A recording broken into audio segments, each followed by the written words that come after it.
and finer things of life. Or maybe it's a combination of both. It's about the time I say good morning and welcome again. Good morning to our listeners in Classic 105.5, 105.9. And I say good morning, especially good morning to those of you that's just joined me on television. And that's on Channel 7 and Channel 11, Channel 20 if you're in cable. Or you're probably joining me via the World Wide Web at www.gbn.gd. You chime in and probably on our Facebook page or our YouTube channel. I'm your boy JC here with you, and welcome to the televised edition of the Mid-Morning Buzz. We started a conversation last week, actually, with a wonderful 14-year-old out of Trinidad and Tobago, and we were about the U Report, and we did indicate you the U Report. What is U Report? It's basically a platform, an online digital platform that allows young people to have their voices heard. Plain and simple. It's a platform, unadulterated. It's not like TikTok. You worry about your children going on TikTok. I keep saying TikTok is not for children, honestly. So you want to get your child or children in an environment that is serene, it is pure, unadulterated. It is young people just like themselves, having common goals and interests, positive, intellectually driven conversations. That's what U Report provides you. And I have with me, joining me this morning, is one of their young ambassadors. Okay, so they gave you passed away. I'm not sure, Yusuf, if that was deliberate or it just happened otherwise. How are you, Yusuf? Good morning. Good morning, Joseph. All is well with you? For the time being, I have no complaints on my end. You have no complaints at all. Well, even if you do have complaints, I'm not going to promise you that I'm not going to listen. I may not be able to help you, but I listen. For you, I will listen. It is indeed a pleasure having you on with me.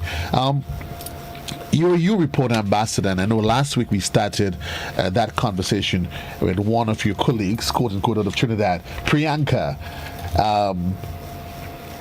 Introducing to the world U Report. But before we get into that, tell me about yourself. Who are you? Who is Yusuf Stafford? All right, Joseph. Well, short and simple. Like you would have said, my name is Yusuf Stafford. I am a 22-year-old son of the Grenadian soil. Right. Recently finished my undergraduate studies at the UWI Cable Campus, where I would have specialized in economics. Currently, I am employed with a financial institution here on Ireland, where my focus is on regulatory compliance, anti-money laundering, counter-financing of terrorism and proliferation, etc. As per my values and my mission, I would want to believe that my main goal is to spread hope, wherever I can, to whomever I can, with whatever resource I have. And it is on this basis that I saw you report and becoming involved and actually promulgating the objectives of this platform as something in alignment with my general purpose, and hence why I'm here today. Indeed, and of course, you must say that I know for a fact that you do have a strong spiritual background as well, which is needed in this day and age, Yusuf, to survive in what is the turbulence and the turmoil of this life. So. No, it is. So now that we've established it, but it will still beg the question at the end of the day. Why? Why should I even? So Yusuf joined it. He comes from UE. He's a graduate. He has, he wants to be a change agent. But he will still ask the question: why should young people like yourself join U Report? What I would say is that by virtue of joining U Report, what happens is that as young people, we have an opportunity to be a part of the decision-making apparatus in our country, in our region, and so forth. It is my opinion that for far too long, we have only allowed few youth to actually have a seat at the table, and their voices would have been the only one that is being heard. And sometimes their voices may not be representative of the entire, youth population, whether it be in Grenada, in St. Lucia, in the region, and so forth. And by virtue of having this platform now, where laypersons like myself and my colleagues now, who would not ordinarily have an opportunity to actually have a say, to actually impact decisions being made, to actually have our voices be heard, report presents this opportunity to us now to actually, air our voices, our concerns, whether it be on issues ranging from climate change to youth violence, to employment, and so forth. So that's the rationale behind encouraging persons to actually join and become a part of this movement. It caters for youths between the ages of 13 to 29. How easy is it to join? It's actually a very simple process, which is anonymous. It's confidential, where you text the word join either to the you report OECS Facebook messenger page, or you text it to the OECS number WhatsApp, which happens to be 758-287-2124. And by virtue of texting this word join, JOIN, it would prompt you to answer 3 simple questions.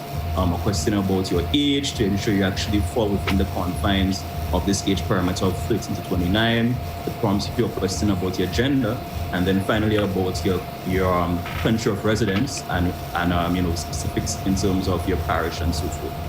So by virtue of these 3 simple demographic questions, it's highly confidential. No one has to be worried about the political ramifications or about victimization, because it's confidential, it's anonymous, and it's simple to use.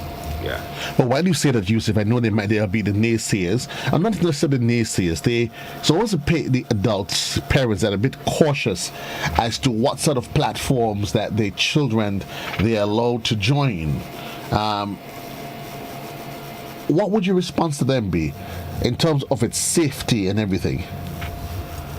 In terms of its safety, what I would say is that your report is run by the OECS Commission in collaboration with UNICEF, and by virtue of these 2 organizations being reputable organizations, there is no doubt that the content that would be published there, or the type of questions that would be asked, would be questions and topics that are actually pertinent one, but actually safe for discussion for young persons like myself, be it whether they're 13 years of age up until 29 years of age. All positive questions, a positive platform as it is. So you join your report. They send a poll to your phone.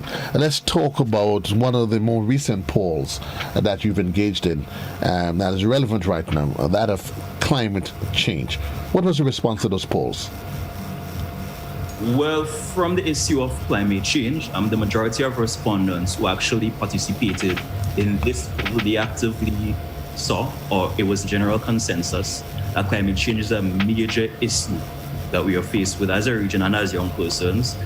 They recognize, actually 78% of respondents stated that, they believe that, their governments and institutions can do a lot more with regards to actually implementing, measures that are climate resilient, or actually, fighting the fight, the good fight, right, against.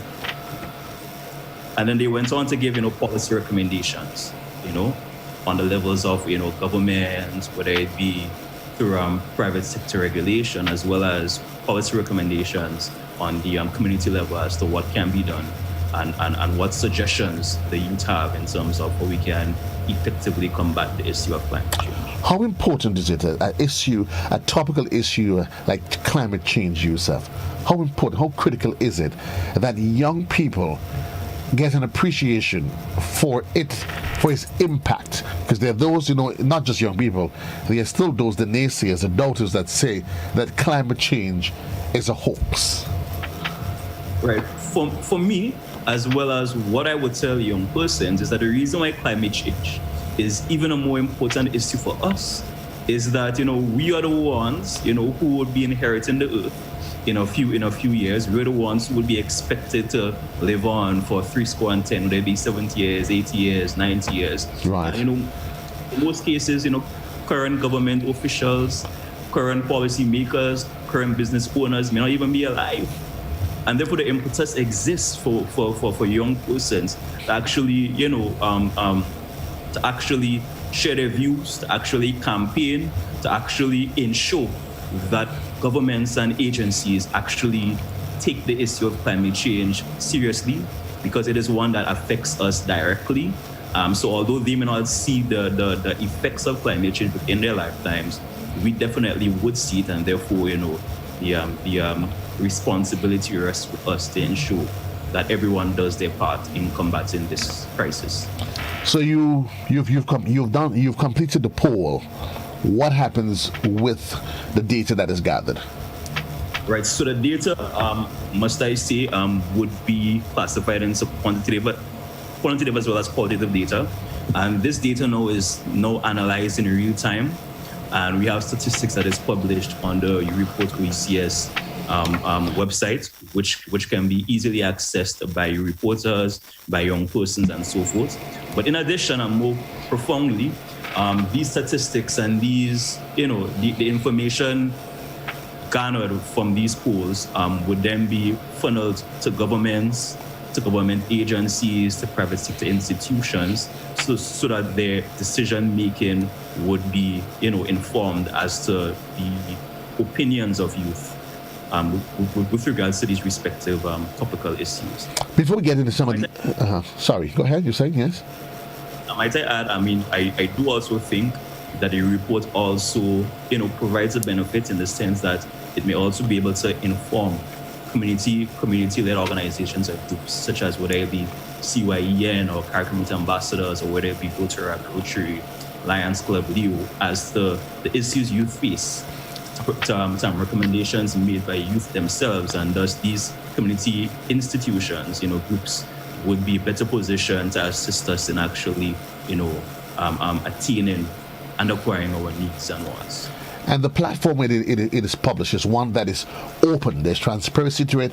It is therefore general public access.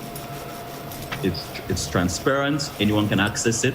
Simply go to the website, and all the statistics would be there, as well as some of the general answers that were given for the open-ended qualitative questions that was asked. We have highlighted, we indicated that the platform allows for engagement on a number of topics, climate change being one of those topics. What are some of the pertinent issues that young people are allowed to engage in via the U-Report platform? Well, another one of the profound topics and discussions that was held through U-Report was that of youth unemployment in the OECS.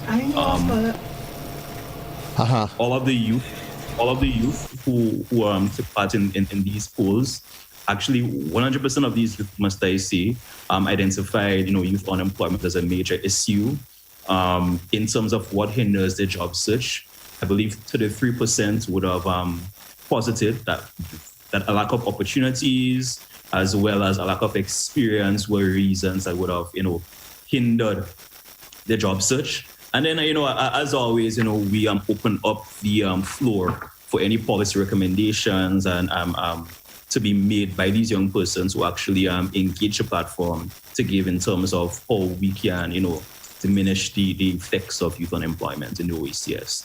So that's one of the, other topics that I believe, has the potential to impact our communities and to impact the decision-making apparatus present within our OECS states. And then, things to look forward to, hopefully in the future, we'll have polls on issues ranging from corporal punishment to polls on issues about, skills and the future of jobs, to polls on issues, regarding financial literacy and so forth.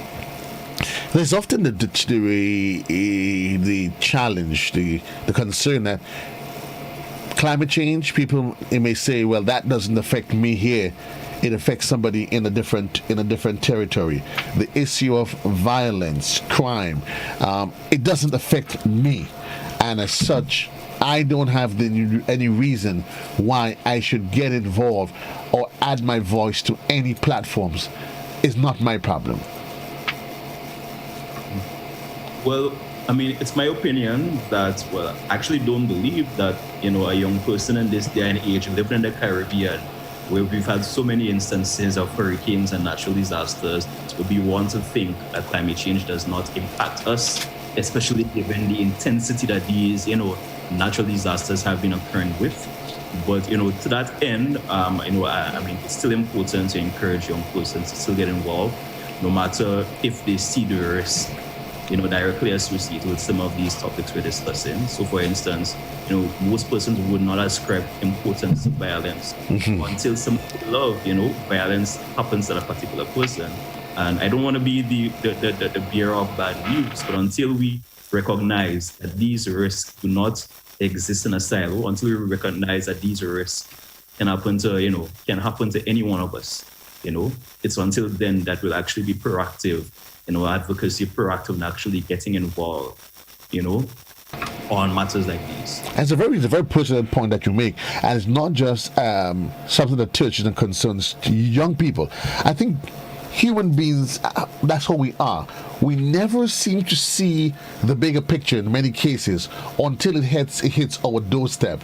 So we're little Grenada, we're told that we're expecting a storm. No, we never bother with it until, okay, the rain starts to fall. We never understand the concern of violence until, as you say, God forbid, somebody close to us becomes a victim of violence, whether it's domestic violence or otherwise.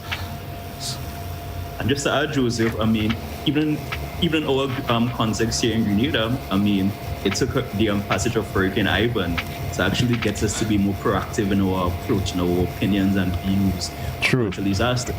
Any little storm, whether it be a tropical storm or so forth, everyone flooding the markets, stocking up, because we have experienced firsthand the effects. So until we recognize that these risks, have no favorites, you understand, and any one of us can fall victim to these risks.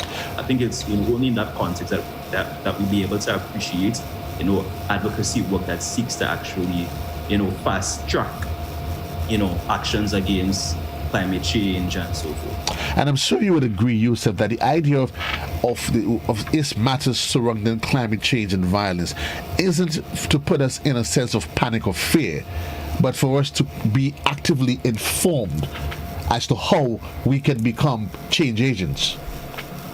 Well, Joseph, it's also my opinion that, fear accomplishes nothing.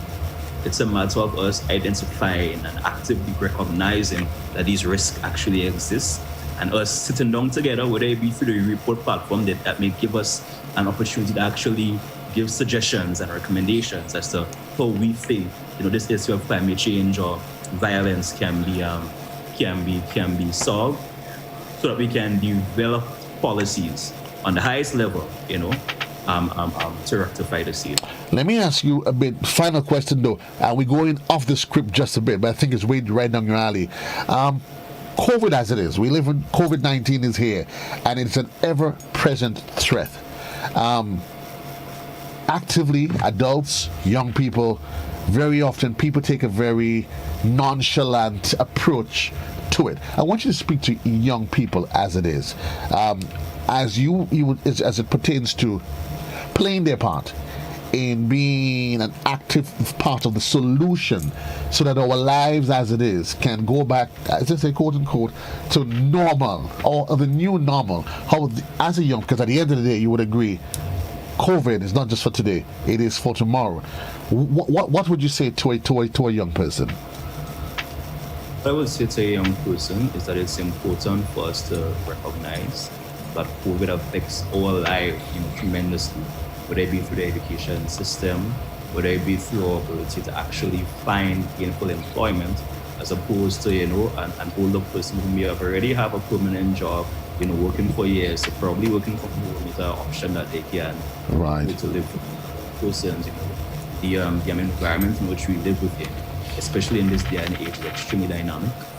And it's important that we play our part, because we are usually the ones who want to go out and probably party, zest as a young person say, and so right. Because of this, our role in transmission is extremely high. So young persons have to remain cognizant of this reality to ensure that this pandemic actually, comes to a closure soon, and it's not prolonged unnecessarily. And you would agree that in the midst of everything, it provides opportunities. In your case, you had to travel to go overseas to study.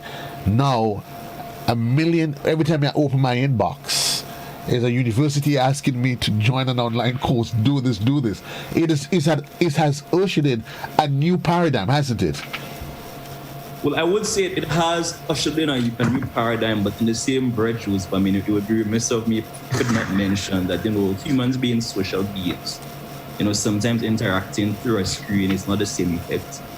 It's not the same effect not being able to see your regional friends or your friends on a regular as you go to school. So, I mean, whereas we appreciate probably the reduction in costs, whether it be travel costs to go to whatever country, whether it be the cost of actually living on your own in the next country. Right. But costs, are accrued in terms of mental health, social health and so forth, in this, COVID context. So I mean, with everything, yes, there are its benefits, and yes, we appreciate the opportunity to actually do some of these studies online. But in the same breath, it's supposed to be a balance in terms of existing as a human. And I'm happy that you have said that. For me, I could do this. I could stay online for the rest of my life. I guess for you want to go out and see the world. And that is just the point that you're making from the start. And that's why it's imperative that as young people that you become part of the movement. You can't just leave it. Become an active part, because the change makers, those that are in control now, as you said, they're there and they probably just have a few more years, so they're just waiting to, as they say, to just rally it out. But for you, the future is yet untold. It's different. It's a different dynamics. Thank you, Yusuf. Indeed, it was a pleasure speaking with you. And you and I know having this conversation means a lot to me in more ways than one. It really is. It really is heartening to be having this conversation, knowing little Yusuf. I tell you, when I saw the name, I said Yusuf, and here we are. Who would have imagined? I know, mommy. I know, mommy and daddy. They're indeed proud. And I'm happy that you've done well for yourself. Keep doing what you're doing, bro.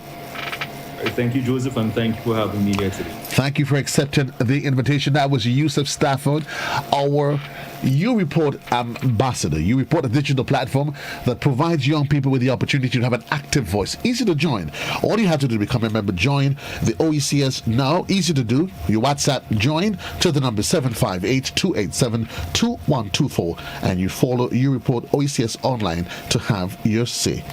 You never know. As Yusuf said, be a part. It's better to be actively involved now, and 20 years down the line you can say, yes, I was part of that change process, than to sit idly by and allow your future to be dictated by individuals who may not necessarily share and appreciate your common values. Thank you, Yusuf. All the best. You have a great weekend.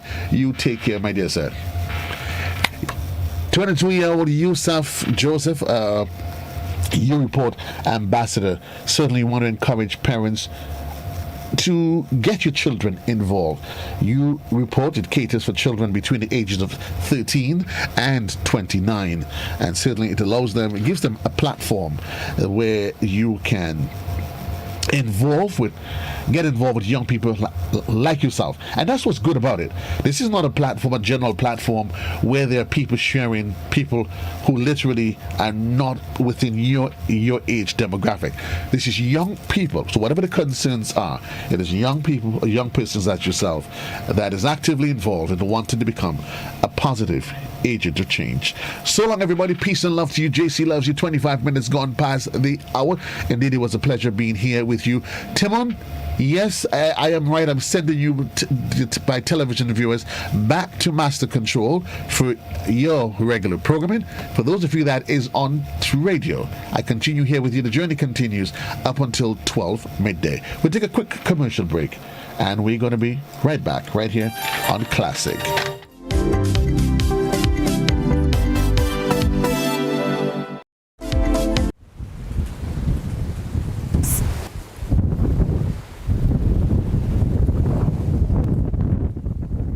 There's no better way to start your day than with me on Good Morning Grenada. Good Morning Grenada is your one-stop shop. We have information, education, entertainment, your bi-weekly traffic cam, and we link up with the sister isles of Carriacou and PT Martinique. Join me every 6:35 on weekdays for Good Morning Grenada. It's your daily dose of all things Grenadian, mixed with just a little bit of crazy. Good morning, good morning.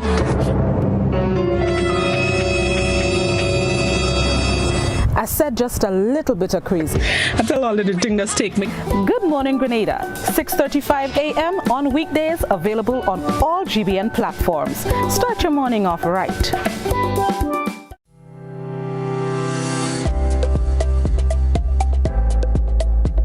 Grenada's Chief Medical Officer has ordered that all confirmed positive COVID-19 individuals, their contacts, and members of their household must remain in quarantine or isolation for 14 days.